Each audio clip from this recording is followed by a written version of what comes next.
आज के इस कार्यक्रम, ये चुनावी सभा है, चुनावी कार्यक्रम है। चुनावी कार्यक्रम में अपनी बात कहने के लिए हम आए हैं। ये बड़सर विधानसभा क्षेत्र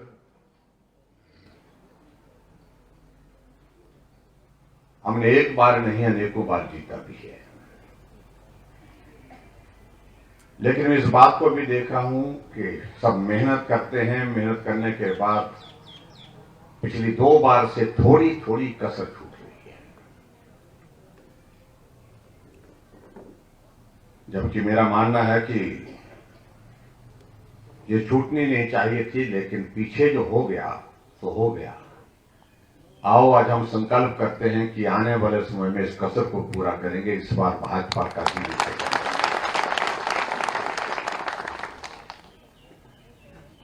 पूरा देश भाजपा के साथ चला है, पूरा देश नरेंद्र भाई मोदी जी के साथ चला है। और जब डबल इंजन की सरकार का हम जिक्र करते हैं कि दिल्ली में नरेंद्र भाई मोदी जी और हिमाचल में भारतीय जनता पार्टी की सरकार दोनों मिलकर के काम कर रही है, ऐसे में जरूरत है कि हम आने वाले समय में जो विधानसभा का जो चुनाव होने वाला है, इसमें भारतीय जनता पार्टी की जीत को सुनिश्चित करने के लिए कोई कसर न छोड़े। मैं योजनाओं का जिक्र करना छोड़ देता हूं। मैं आज के राजनीतिक हालात को लेकर के 2-3 बात को कहकर के अपनी बात पूरी करूंगा।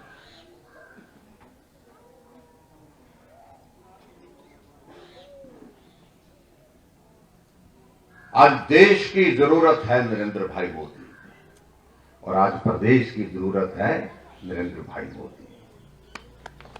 वो इसलिए है कि लंबे अरसे के बाद एक दौर हमको ऐसा देखने को मिला है जब हमको लगा है कि भारत सीना तान करके चल सकता है, सिर उठा करके चल सकता है। हमारे कांग्रेस के मित्र कई तरह के प्रश्न खड़ा करने की कोशिश करते हैं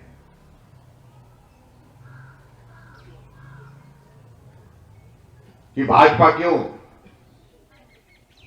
हम उनको बड़ा स्पष्ट कहना चाहते हैं, भाजपा इसलिए क्योंकि कश्मीर में धारा 370 समाप्त करने की जरूरत किसी की नहीं हो पाई थी। ये नेतृत्व भारतीय जनता पार्टी का था। नरेंद्र भाई मोदी जी देश के प्रधानमंत्री और गृह मंत्री अमित भाई जी, हमने अपनी आंखों के सामने धारा 370 को समाप्त होते देखा है। इसलिए भाजपा, हम कहते थे राम लला हम आएंगे, मंदिर वहीं बनाएंगे, और ये कहते कहते हमारे पूर्वज भी चले गए, बुजुर्ग भी चले गए, और हम यही सोचते थे कि शायद हम भी ऐसे चले जाएंगे, लेकिन ये सपना हमारी आंखों के सामने साकार नहीं हो पाएगा। लेकिन हम सौभाग्यशाली हैं कि हमने अपने आंखों के सामने राम जन्मभूमि पर देश के यशस्वी प्रधानमंत्री नरेंद्र मोदी जी को भूमि पूजन करते हुए, शिलान्यास करते हुए राम मंदिर की शिला को रखते हुए। इसलिए भाजपा, हमारा पड़ोस का देश कभी भी हिम्मत कर जाता था, जुर्रत कर जाता था, घुसपैठिए भेज करके, आतंकवादियों को ट्रेनिंग दे करके भारत की सीमा में भेज करके हमारे सैनिकों को, एक नहीं अनेकों सैनिकों को उन्हें शहीद किया, शहादत देनी पड़ी। वो दौर लंबे समय से चला हुआ, लेकिन दौर ऐसा भी आया जब हमारे देश के यशस्वी प्रधानमंत्री नरेंद्र भाई मोदी जी ने कहा कि देश के अंदर भी तुमको जिंदा नहीं छोड़ेंगे, अगर देश से बाहर हैं तो भी तुमको जिंदा नहीं छोड़ेंगे। भारत की सेना के जवानों ने भारत की धरती से उड़ान भर करके पीओके में जाकर के, जहां पुलवामा घटना को जिन लोगों ने अंजाम दिया था, वहीं उनको पीओके में दफन करके आ गए। इसलिए देश में प्रधानमंत्री एक नहीं अनेक रहे, और ऐसा भी दौर रहा, मेरा प्रधानमंत्री के प्रति सम्मान है सभी के प्रति, लेकिन ऐसा भी दौर रहा कहीं अंतर्राष्ट्रीय मंच पर कहीं प्रधानमंत्री भारत के खड़े होते थे, एक कोने में खड़े होकर के रह जाते थे, ना कोई आंख मिलाता, ना कोई हाथ मिलाता था, ना कोई कदम उनकी ओर से बढ़ता था। और आज हमारे लिए खुशी की बात है, हमारे यशस्वी प्रधानमंत्री नरेंद्र मोदी जी कहीं भी अंतर्राष्ट्रीय मंच पर खड़े होते हैं, बड़े बड़े राष्ट्रों के राष्ट्राध्यक्ष अपने आप को रोक नहीं पाते, न कदम रुक पाते, न हाथ रुक पाते हैं।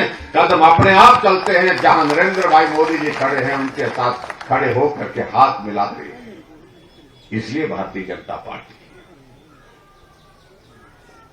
पूरे देश में इस तरह का माहौल होता था, कांग्रेस पार्टी की सरकार, और उसमें भ्रष्टाचार में, उसमें भी कंपटीशन होता था। एक घोटाला 1,86,000 करोड़ का, एक घोटाला 1,76,000 करोड़ का, लेकिन 8 वर्ष का कार्यकाल बीत गया प्रधानमंत्री नरेंद्र भाई मोदी जी का। कोई उंगली उठा करके नहीं कह सकता कि देश के प्रधानमंत्री के ऊपर इस प्रकार का कोई एक आरोप है। इसलिए बात, हम बहुत सारी बातों का जिक्र कर सकते हैं, लेकिन विचित्र बात भाई और बहनों, जिस कांग्रेस का समापन जो है वो, जो कांग्रेस विसर्जन के दौर पर पहुंच गई है, आज हिमाचल में कह रहे कि हम आ रहे हैं, हम सत्ता में आएंगे। कैसे आएंगे भाई? क्यों आएंगे भाई? आने देंगे तो ना, जब आने ही नहीं देंगे। कहते बहुत परेशान होकर कि जब कुछ नहीं बचता उनके पास कहने के लिए, तो एक बात कहते हैं कि नहीं इसलिए आएंगे कि हमारी बारी है। हमने कहा बारी का रिवाज खत्म हो गया भाई, खत्म हो गया, पूरे देश में खत्म हो गया।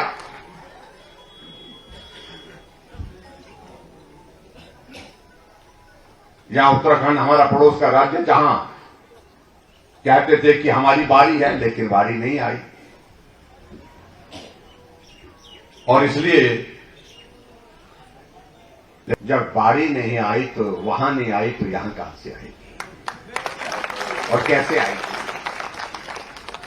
और हमारे लिए खुशी की बात है, पूरे देश भर में आदरणीय प्रधानमंत्री नरेंद्र भाई मोदी जी के नेतृत्व में एक माहौल बना है, एक वातावरण बन गया ऐसा। और इस वातावरण के तहत जो है, आप देख रहे हैं जिन राज्यों में भाजपा की जमानत जब्त होती थी वहां भाजपा की सरकारें बन गई, और जिन राज्यों में भाजपा की सरकारें बन करके 5 वर्ष के बाद फिर आती नहीं थी, वहां फिर से सत्ता में आ गई। उत्तराखंड हमारे सामने है, उत्तर प्रदेश में जी फिर योगी जी आ गए।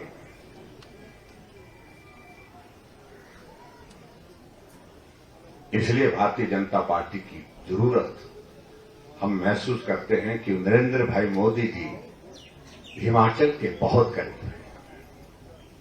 करीब का मतलब उनका दिल का रिश्ता है। 5 साल के कार्यकाल में हिमाचल प्रदेश में 9 बार कोई प्रधानमंत्री आज तक हिमाचल के इतिहास में नहीं आए, कोई आए तो जिनका नाम नरेंद्र भाई मोदी है।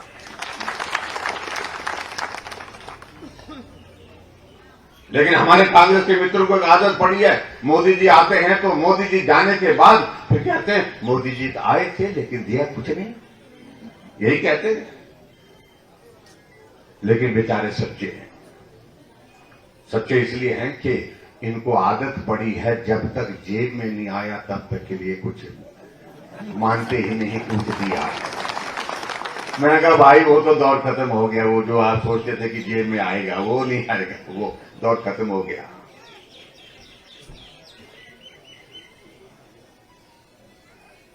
हिमाचल के लिए एम्स का मतलब होता था दिल्ली, आज हिमाचल के लिए एम्स का मतलब हो गया बिलासपुर। हिमाचल के लिए ट्रेन का मतलब होता था हिमाचल से बाहर जाकर के पकड़ना, आज पूरे देश भर में 4 वंदे भारत ट्रेन की शुरुआत हुई। एक शुरुआत हमारे पड़ोस के राज्य, पड़ोस के जिले से ऊना से हो गई।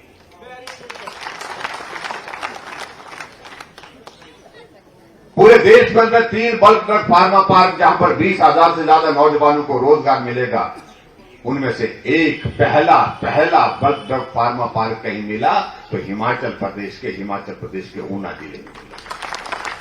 मेडिकल डिवाइस पार्क नालागढ़ में मिला, 500 करोड़ रुपए की लागत से बढ़कर के तैयार हुआ। अटल टनल रोहतांग जो अटल जी ने शुरू की थी, उसको पूरा करके उसको देश को समर्पित कर दिया 3 अक्टूबर 2020 को।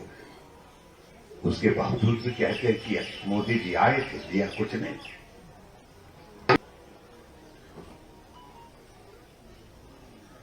सबसे बड़ी परेशानी उनकी यही है कि मोदी जी आ रहे हैं तो इनका दिल कांपने लग जाता है, क्योंकि हकीकत भी ऐसी है कि जहां मोदी जी जाते हैं तो वहां कांग्रेस का सूपड़ा साफ होता है।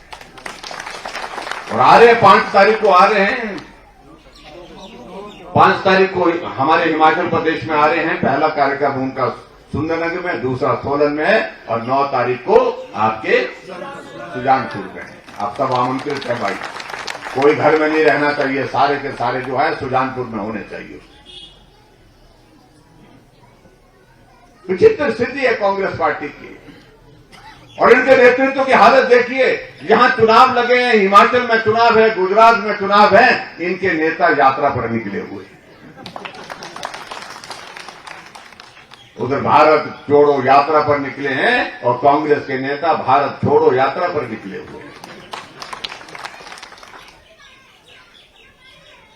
और शायद मुझे लगता है, कई बार मैं सोचता हूं कि शायद कांग्रेस के लोगों ने योजना ही ऐसी बनाई कि भाई माफ करो, तुम यात्रा पर निकल जाओ, मेहरबानी करो, कृपा करो हम पर, क्योंकि जहां भी वो आते हैं कुछ न ऐसा खट करके चले जाते हैं जो उनको भुगतना पड़ता है।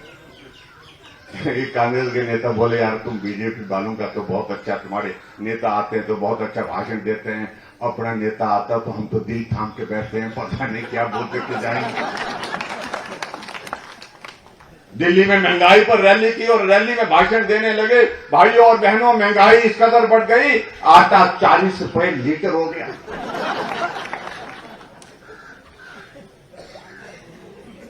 और वही सामने समय में कांग्रेस के नेता सिर पटक रहे थे। कुछ बोले तो अच्छा हुआ, यात्रा पर चले गए। मैंने कहा वो तो यात्रा पर निकल पड़े, तुम चुनाव के परिणाम निकलने के बाद यात्रा पर जाओगे सारे के सारे भाषण। देखिए ये पार्टी नहीं रह गई अब हिमाचल में देखिए ना, हिमाचल में कांग्रेस पार्टी की अध्यक्षा बनाई गई। वो उनकी पार्टी का निर्णय, हमको कुछ नहीं उसमें कहना है, लेकिन महिला अध्यक्ष बनाई है, इसके लिए समर्थन और सहयोग की आवश्यकता है, इसको मार्गदर्शन की जरूरत है।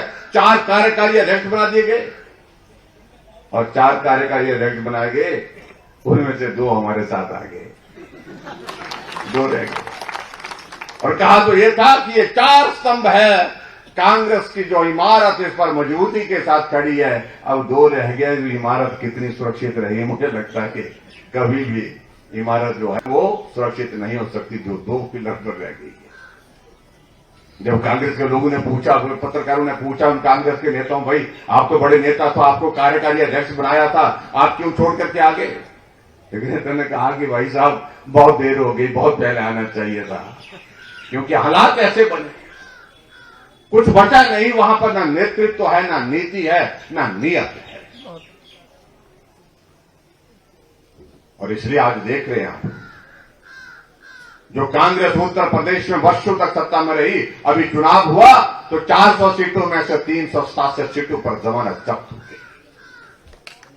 अभी आप गुजरात में तमाशा देखेंगे, इस बार गुजरात में भी यही हालत होने वाली है, तमाशा होने वाला है, और वहां पर भी जमानत जब्त होने वाली है। नहीं, सैकड़ों की संख्या में कांग्रेस के नेताओं की जमानत जब्त होगी।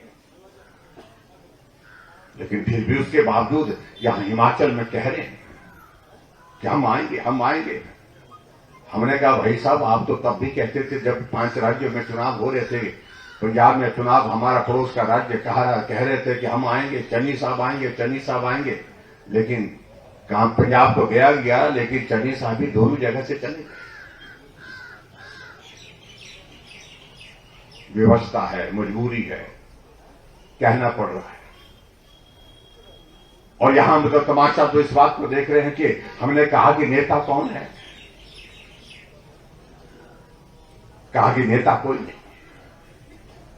हम जहां भी जिस विधानसभा क्षेत्र में जाते हैं, मैं कम से कम कोई 8-10 विधानसभा क्षेत्र में हिमाचल में घूमा, अभी इन दिनों में भी, तो हमारी पार्टी के सब साथी कहते हैं कि भाई साहब और तो बाकी ठीक है, यहां पर सीएम साहब एक सरपा पड़ गए, बोलते हमको, हमने कहा क्या बोलते हैं? ये बोलते हैं कि भाई मुख्यमंत्री बनेंगे। मैं कहा कितने बनेंगे? हर जगह एक ही बात को लेकर। इससे पहले मैं जिस विधानसभा क्षेत्र में गया था वहां पर भी लोगों के बीच में यही था, तुम बोलते हैं विधायक को नहीं, अब की बार मुख्यमंत्री को वोट दे रहे हो, पता है? हमने कहा भाई कितने बनेंगे? और ऐसे करते करते एक जगह हमको कोई ऐसा आदमी मिल गया कांग्रेस का। हमने कहा भाई आपका मुख्यमंत्री के लिए नाम चला, बोलते भाई साहब बोलते हैं मुख्यमंत्री कौन बनेगा, वो तो पार्टी तय करेगी, जब सत्ता में आएगी तब जीत कर आएंगे तो तब होगा ना। तो मैंने कहा तो ये नारा कैसे चलाए हो आप लोगों ने अपने अपनी कॉन्फ्रेंस में? भाई साहब बोलते जीतने के लिए इसके सिवाय कोई रास्ता नहीं है, यही एक तरीका है, तो कहीं सीट निकल जाए हमारी इस बहाने। तो मैंने कहा तो 68 कर दो ना घोषित। चुपके कान के पीछे क्या कहने की जरूरत है? हमारे पर मंच संचालन को पर्ची पकड़ा दी जाती है, ऐसी पर्ची पकड़ा दी जाती है कि तुम बोलो कि आने से पहले, मेरे भाषण से पहले, कि आने वाले समय में भावी मुख्यमंत्री जी आ रहे हैं, ऐसा करके बोलते हैं। तमाशा बना के रख दिया। इस पार्टी में नेतृत्व तो नहीं। आज कांग्रेस की हालत ये है। मैं उन सारी चीजों को कुछ कहने की आवश्यकता नहीं, क्योंकि समय की भी कमी है। आप लंबे समय से इंतजार कर रहे हैं। भाई और बहनों, में एक बात मैं जरूर कहना चाहता हूं। इन 5 वर्षों में हमने गरीब के करीब रह करके काम किया है, गरीब की सेवा करने की हमने कोशिश की है। जब हमने इस बात का जिक्र किया कि हम अपनी बार रिवाज बदलेंगे, हमारे कांग्रेस के मित्रों को बहुत परेशानी हो रही है उस बात से। और परेशानी क्यों हो रही? हमने कहा भाई रिवाज बदलने की बात कही तो उससे परेशान क्यों? कहा कि परेशानी इस बात की, हम तो अपनी बारी के हिसाब से अपनी बारी का इंतजार कर रहे हैं। हमने कहा वो तो बदल गया भाई रिवाज। हम एक चीज कहना चाह रहे हैं, जब पूरे देश भर में रिवाज बदल गया है, पूरा देश नरेंद्र भाई मोदी जी के साथ चलने के लिए आगे बढ़ करके काम कर रहा है, तो हिमाचल तो अपना प्रदेश है उनका। हिमाचल में वर्षों तक उनने काम किया। जब हिमाचल में आते हैं वो कहते हैं हिमाचल आया तो मैं से आता हूं तो मुझे लगता है कि मैं अपने घर आया हूं। ये हमारे देश के प्रधानमंत्री नरेंद्र मोदी। अगर बिलासपुर में ऑल इंडिया मेडिकल इंस्टीट्यूट का उद्घाटन करने के लिए आए तो यहां से जाकर के कुल्लू के ढालपुर के मैदान में, कुल्लू के दशहरे में देव संस्कृति को प्रणाम करने के लिए, रघुनाथ जी का आशीर्वाद लेने के लिए पहुंचे।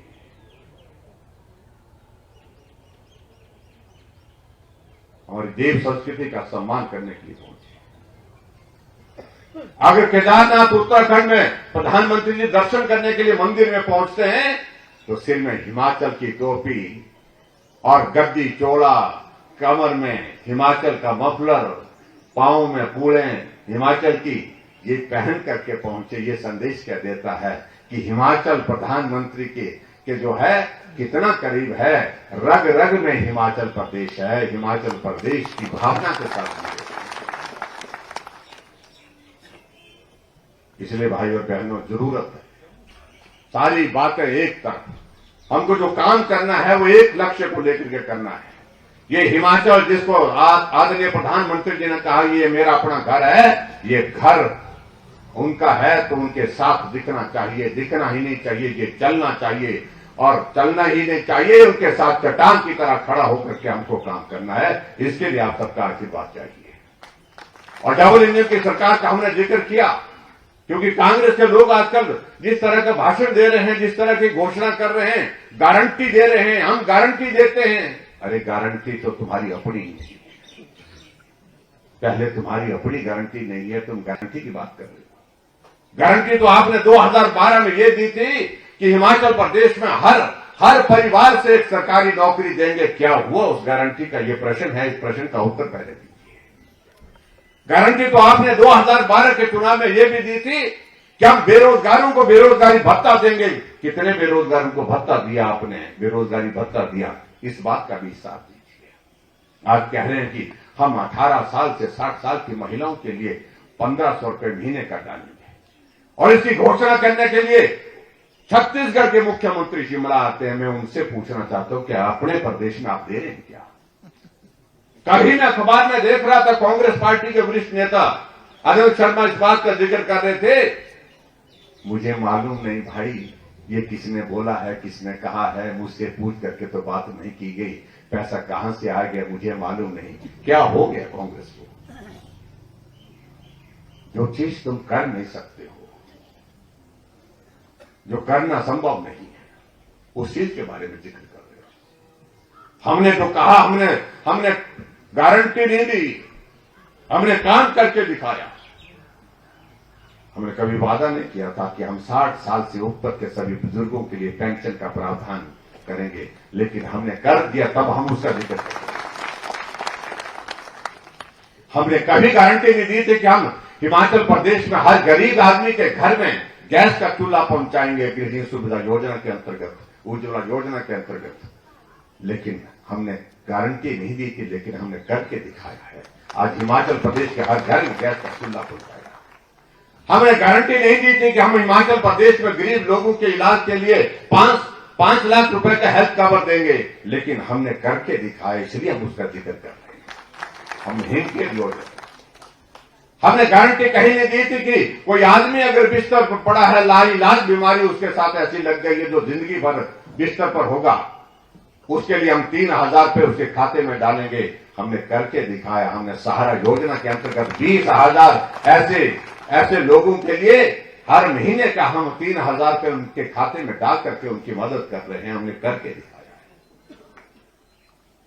हमने गारंटी इस बात की नहीं दी थी क्योंकि वो बीपीएल परिवार की कोई बेटी, गरीब परिवार की कोई बेटी है, जिस दिन उस बेटी की शादी होती है, मां बाप की भावना होती है, वो आशीर्वाद तो दिल से देते हैं, लेकिन बेटी के हाथ में शगुन देने के लिए उनके पास से पैसे नहीं। हमने कहा उस भूमिका को हम निभाएंगे। हमने शगुन योजना की शुरुआत की।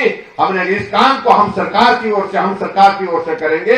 हम 31,000 रुपये शगुन उस बेटी के हाथ में उस वक्त, हम बिना गारंटी के काम करते हैं, वो गारंटी दे करके भी काम नहीं करते। ये अंतर है भाई और बहनों।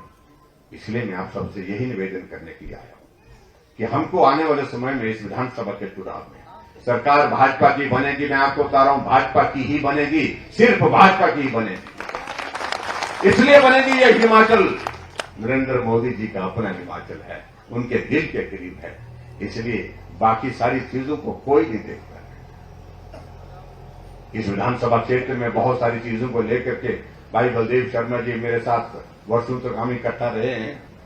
इनके कहने पर इस विधानसभा क्षेत्र के विकास के लिए जो संभव बन पाया है वो किया है। जो भी हमने घोषणा की थी, एक एक वादे को पूरा किया है, जो कहा था वो पूरा किया। अगर कमी रह गई है तो आने वाले समय में हिमाचल में जब सरकार बनेगी, माया जी वहां आकर के जो इस विधानसभा क्षेत्र के लिए कहेंगे उस काम को हम पूरा करेंगे। ये मैं आप सबके बीच से कहना चाहता हूं। बाकी सारी चीजों को लेकर के देखिए, सिर्फ बाकी कहने की बातें हैं, सामने सिर्फ कमल का फूल है। कमल के फूल पर चलना है, यही हमारा सीधा रास्ता है, स्पष्ट रास्ता है, साफ रास्ता है, जो हमको नरेंद्र भाई मोदी जी के साथ जोड़ता है, जो हमको देश के साथ जोड़ता है। उसके लिए हम सबको काम करना है। मैं आज के इस कार्यक्रम में यही कहने के लिए आप सबके बीच में यहां आया हूं कि भाई कमी मत छोड़ना। ये थोड़ी थोड़ी कमी छूटती जा रही है, लेकिन अब की बात नहीं, अब की बात किसी सूरत में कमी नहीं छूटनी चाहिए। और ये बरसर भाजपा के साथ होना चाहिए।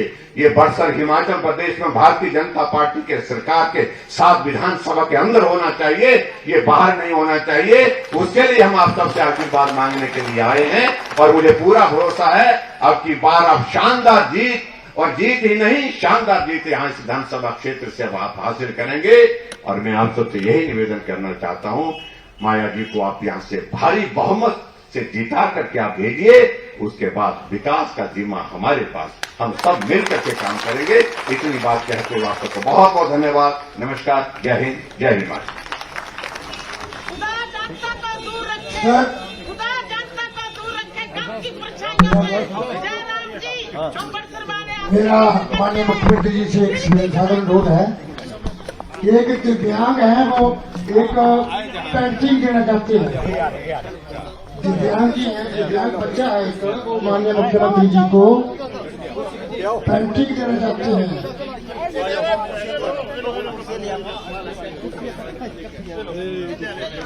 जय